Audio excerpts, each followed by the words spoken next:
great course. I find it really, really useful. And it's a sort of a timely reminder of how important cyber is, particularly at the moment. I suppose it's given me a number of pointers and insights in areas that I never really thought of poking at before. So I'll be sort of, people are going to love me when I go back to the office asking all the difficult questions on that.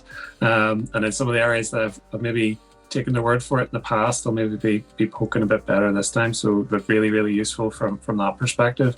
And as regards facilitation, I think probably a lot of people in the course were thinking 2.5 days on a Zoom meeting is gonna drag out and it's gonna be a nightmare. But honestly, it's been facilitated really, really well. It flowed brilliantly. There was always stuff going on. So no, I think it was a brilliant course, brilliant facilitation by yourself, Amar. And just thank you so much for taking the time to go through everything with us.